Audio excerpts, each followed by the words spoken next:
Welcome and thank you for tuning in. You're listening to the Beyond 50 radio program. I'm Daniel Davis. We have Valentine's Day coming up, and most people are trying to scramble around to find out what to give to their loved ones.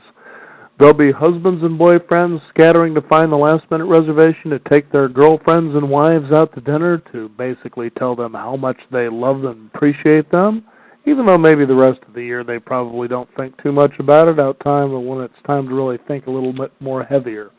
Perhaps there's that special little gift, or there's a lot more thought even behind it when roses show up at the table, or there's a special little box with jewelry. Well, what if you're one of those people who are all by themselves? You don't have that partner that you get the opportunity to take out to dinner, or perhaps even share a nice, wonderful little gift. How about simply just loving yourself? That's exactly what we're going to be talking about today.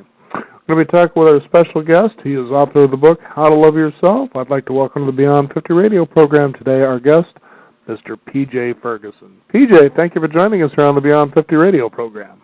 Thanks for having me. It's a real pleasure. Now, it's kind of fun as a life coach when you get out there and you tell somebody, why don't you think about loving yourself first and see just what the possibilities are. How did you get started in this?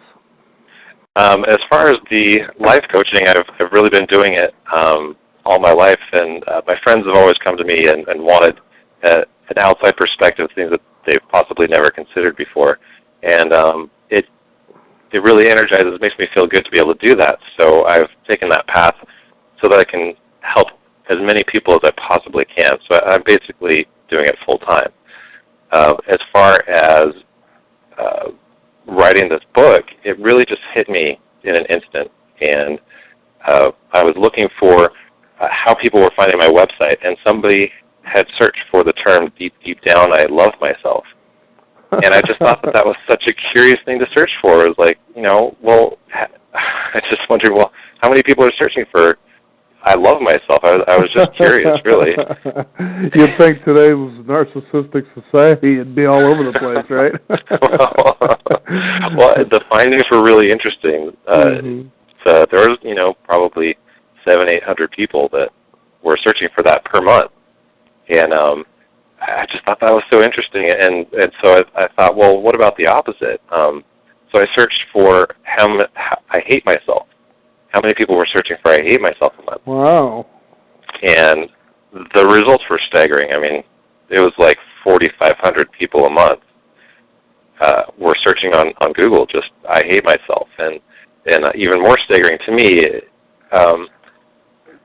the results came up that probably, I think it was about 1,500 people a month were searching for I hate myself when I want to die. Mm-hmm.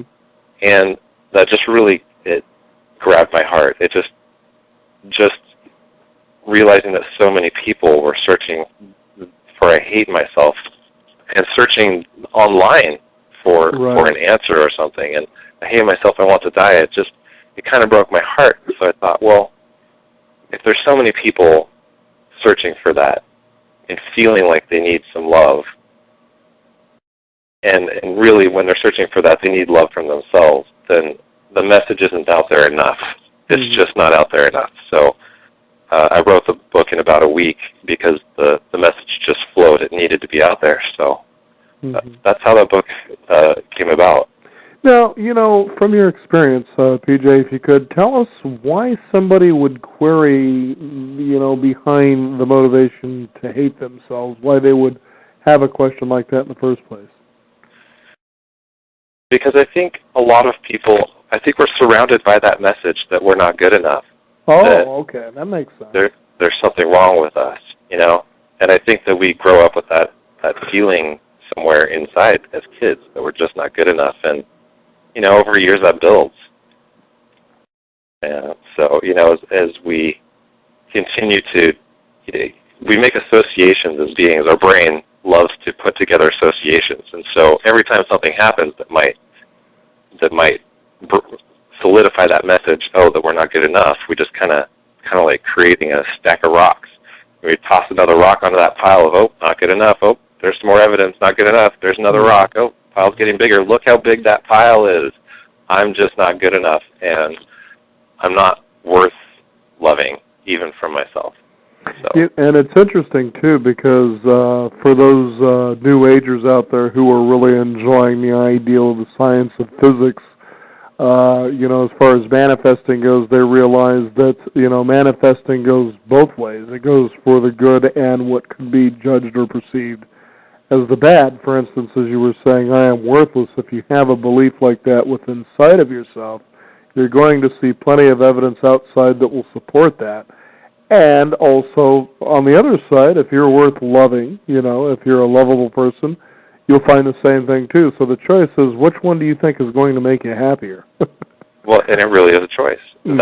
Most people don't realize that it really is a choice. If you take people, if you take the same person and you put him or her in a situation where they're loved and nurtured, they're told how wonderful they are, 99.9% of the time, they're going to grow up, they're going to feel confident in themselves, they're going to strive for their potential no matter what happens in their life. They're going to reach out to others and share that love with others. I mean, then you take that person and you put that person in a difficult situation where they're taught that they're not good enough, where they're not loved and nurtured. Well, they're going to they're 99.9% of the time, they're going to go through life struggling. Mm-hmm. They're going to struggle because I think our natural instinct is to love ourselves. But when you pile that many rocks on top of you, it's a big burden to carry. Yeah, especially if you can take all those rocks and build yourself a castle, right? Great point. Now, as you wrote this book, How to Love Yourself, what was the response like from people? Well, I wrote in about a week. I edited it for about a week.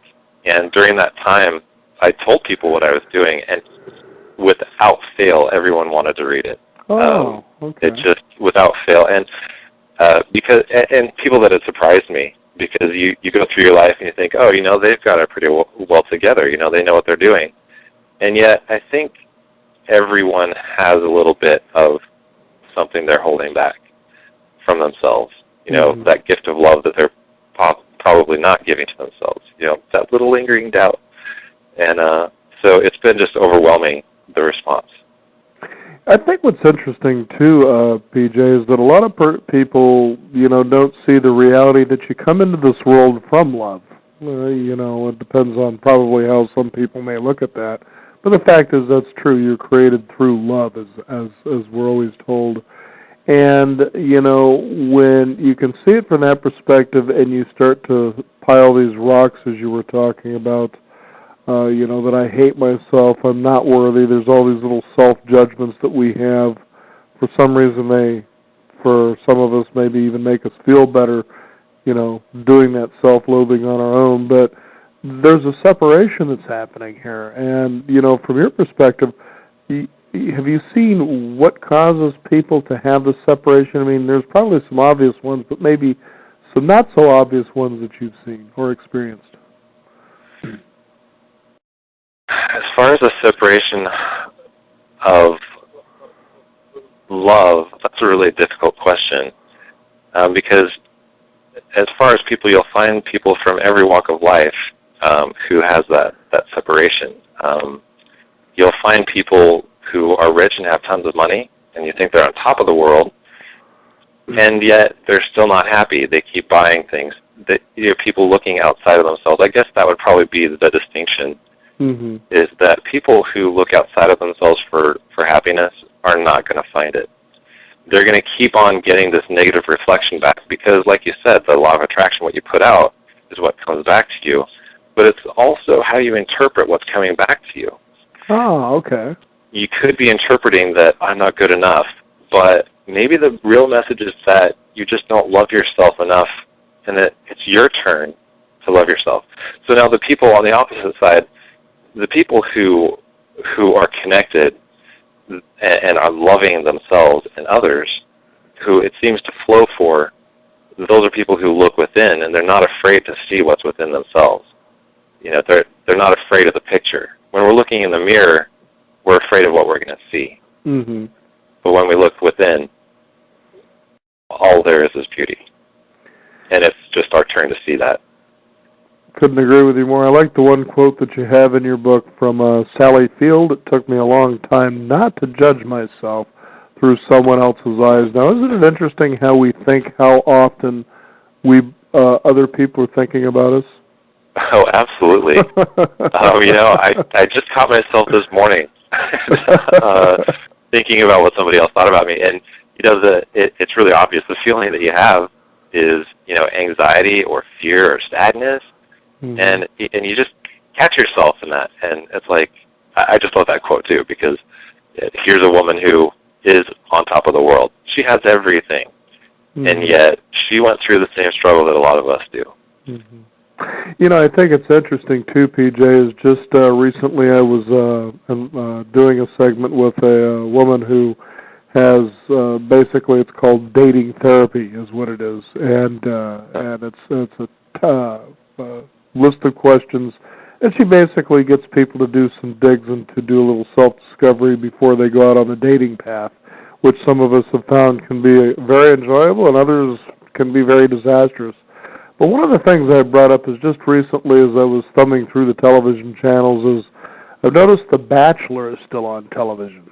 And I was like, my goodness, I'm watching this, and to me this guy was a meatball in the first place. But that was just my opinion.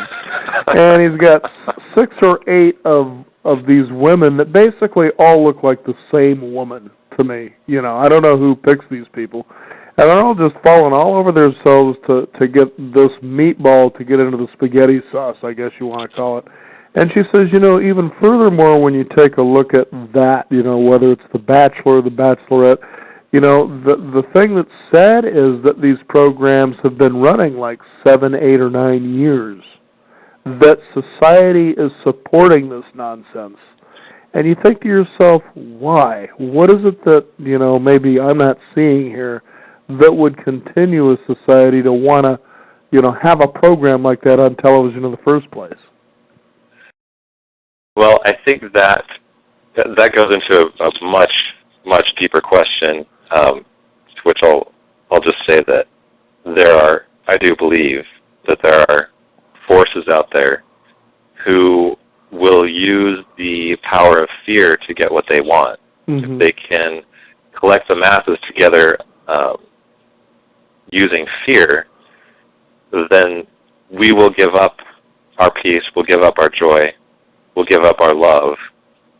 And when they put shows like that on television, it's a matter of distraction.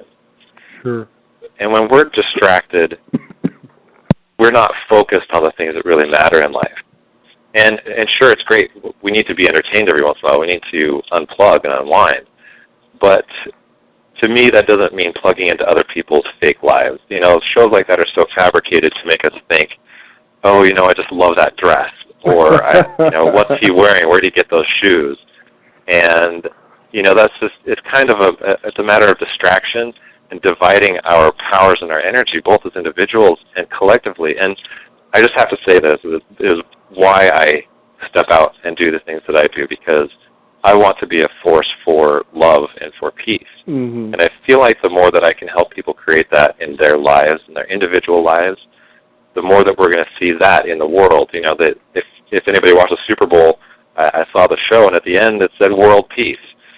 But, world peace really starts with ourselves, with our world, our own individual world. And so it just as an answer to your question, I have to say that those forces out there, they want to prey on our energy and our love and our peace to get what they want.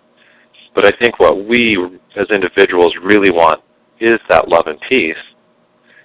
And so to love ourselves is the first thing that we have to do. We have to reel it in. Turn off those shows every once in a while. Turn off your phone every once in a while. Turn off the noise. And when you just sit with nature, which is actually part of the book, is one of the chapters in the book, if you just sit with nature, that's really entertaining. You'll start to see all this life come out, even in your own backyard, a squirrel, a bird, a beautiful flower. And the interesting part about that too, PJ, is birds will sing to you regardless of how heavy or light you are. That's a beautiful thought. Now, one of the big things that your book talks about, is judgment. And it's interesting how that's what could be, well, some people call it a sin, but call it an original commandment. There were 10 commandments handed to Moses, and one of those was, thou shalt not judge, or judge thy neighbor, whatever, something like that. And, but you take a look at just how powerful that commandment truly is when you look at how often a person, such as maybe myself or you or, other people we know, how often that comes up, by the triggers of things that make people feel uncomfortable. There's a belief usually behind that. And you talk or share in your book about 3 steps of how a person can deal with judgments in a very healthy way. Let's talk about each one of those 3 real quick. Okay. The first one is, your first step is, so what?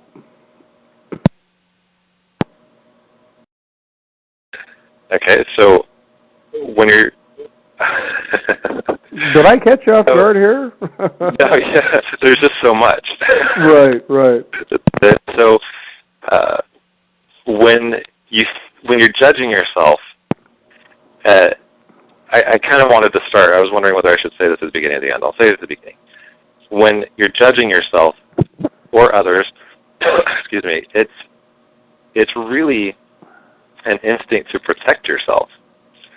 And so I first want to tell people that that's a positive thing, that is there to protect yourself. Now, when it gets out of control, that's when you start having a problem. And when you buy into the negative judgments, that's a real problem too.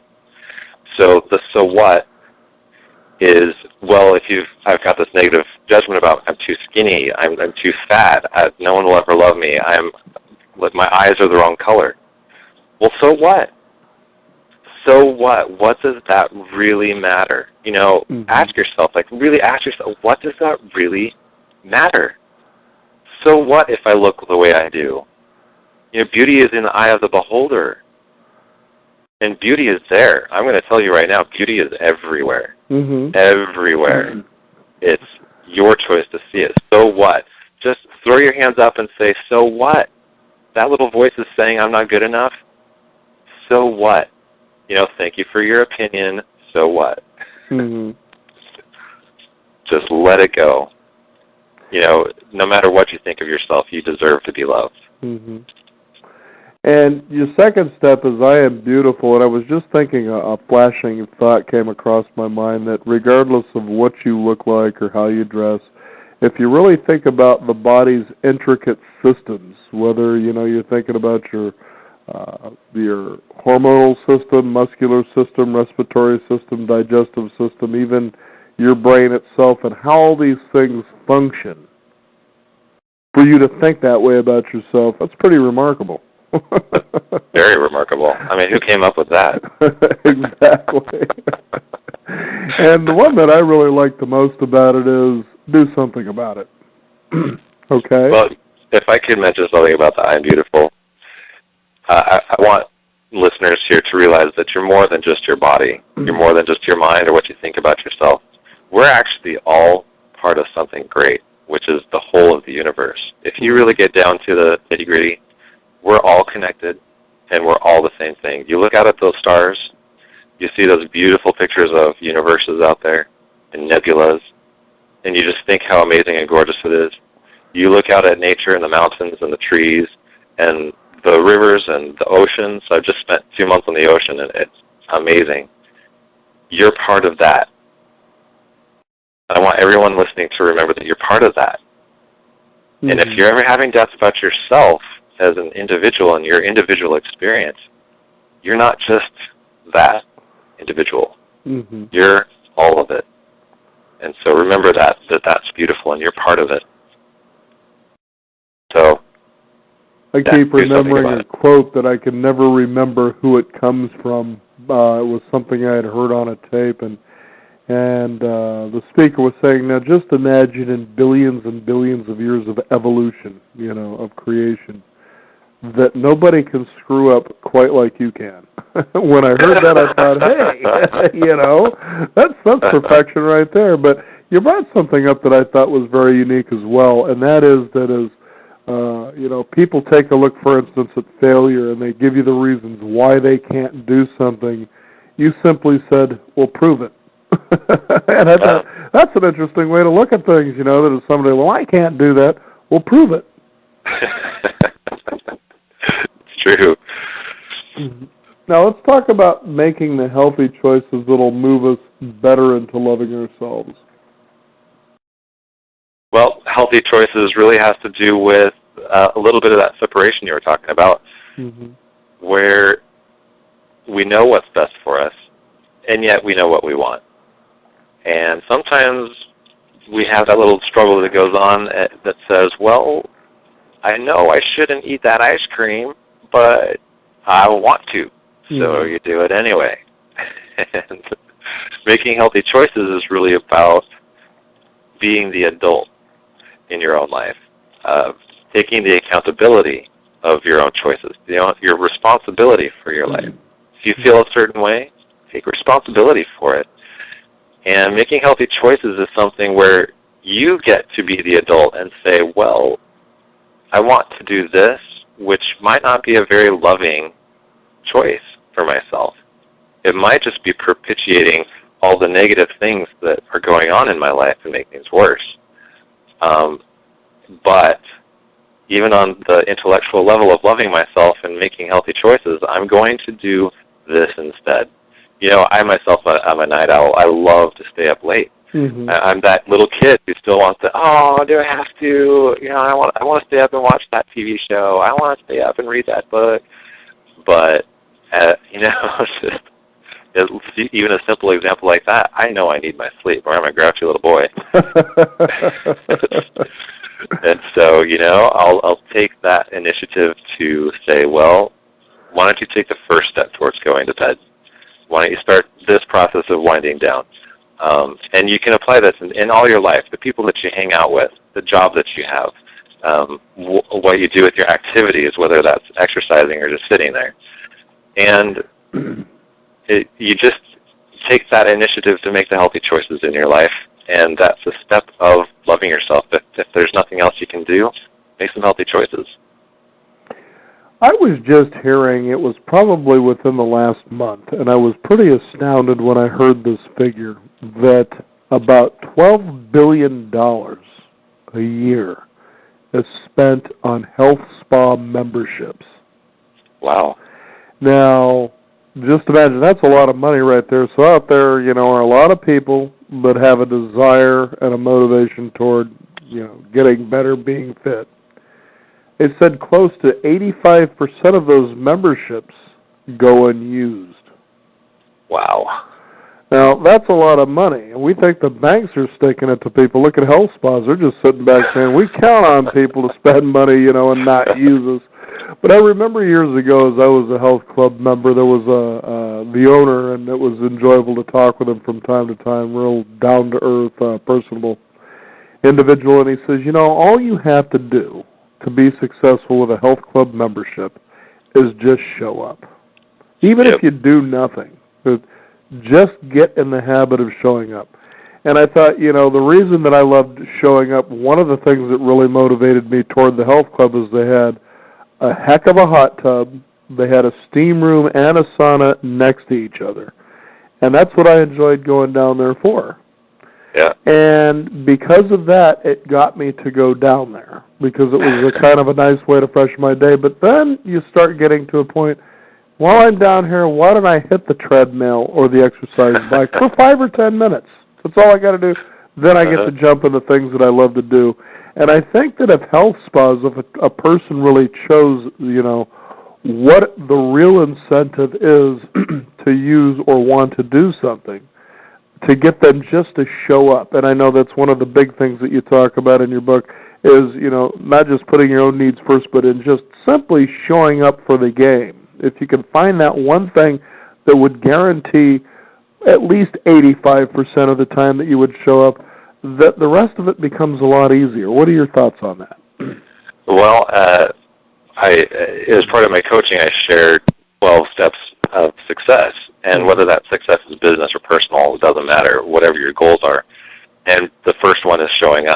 and my thoughts, what comes to my mind is that I give out I give out coaching to a client for free each month because there's a lot of people out there who can't afford it, and I just want to help people shift their energy. So I do it for a month with the person, and usually I have no problem finding people who will take free coaching. Well, now the beginning of this year, I'm actually having to knock on people's doors and say, well, hey, where are you? Right. You didn't show up. And, I wanted to, I'm going to, next time. And it's like, well, hey, you didn't show up. It's not me that you're accountable to. It's yourself. Right. And so if you're talking about showing up and being accountable, well, there's really no one when it comes down to it. It's good to have an accountability partner, but the first person you're accountable to is yourself. Mm-hmm. And so I always take that to people and say, well, hey, what was your motivation behind not showing up? What did you find more valuable than not showing up? And if you want to really dig deeper to that question, it's usually because they have some kind of a guilt cycle going on where they will, for one instance, they'll make a commitment and then not follow up, or they'll show up late and have to apologize, and that's just kind of a cycle that it reoccurs in their life. Mm-hmm. And so I just point out to people, well, that's a cycle that you're showing up for that cycle rather than just taking the step forward and showing up for what you really, really want, which, again, deep down, I think every one of us wants to love ourselves more, to be kinder to ourselves, to be good to ourselves. So, where are you showing up to in your life? Just I would ask listeners to ask yourselves, where are you showing up? Are you showing up for something that makes you feel better, or for something that continues a negative pattern in your life? Mm-hmm.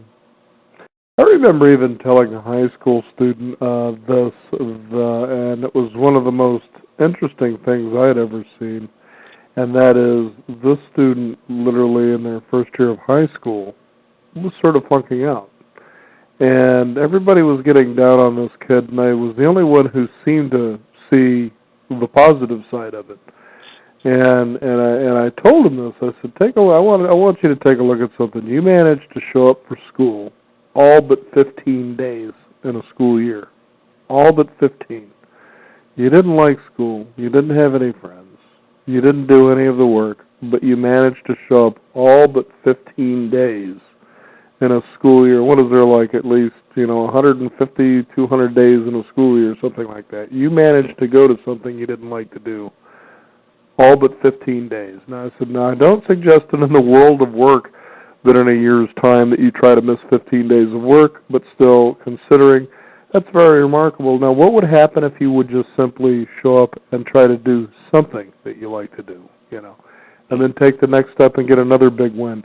And the thing about loving yourself is the same way. It's getting those little wins. And I think sometimes we tend to want to celebrate the big celebration, the big win, when you've got to realize to get a big win, and from what I've been reading in your book, is that you've got to get a lot of the little wins. Talk about why that's important.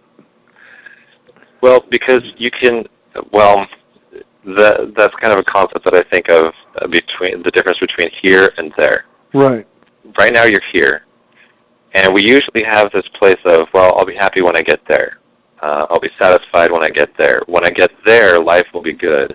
Mm-hmm. And, I'll love myself when I get there. And that there may be I've lost 20 pounds. It may be that I got the promotion at work. I bought the car that I wanted. And as far as that concept, you're never going to be there, ever. You're never going to be there. You're never going to get there. No matter how hard you try, you're never going to get there. You're always going to be here. Mm-hmm. Right now, you're going to be here. Now, the process of making that there, you're here, is a lot of steps, like you're saying.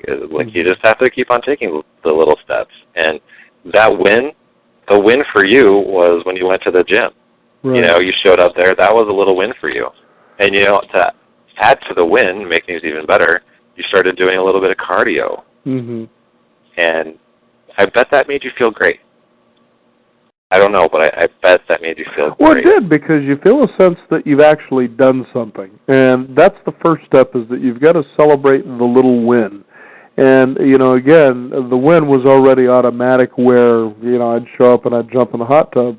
But then it became a bonus where I started thinking, but actually today I got 20 minutes of an exercise bike and actually started doing some other exercises. And it's, doing it a little bit at a time so that it becomes a habit. Loving yourself is certainly the very same thing.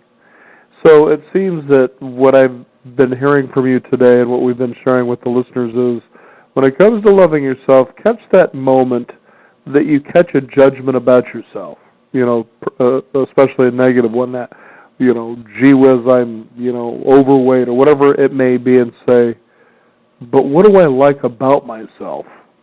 Where am I good enough at?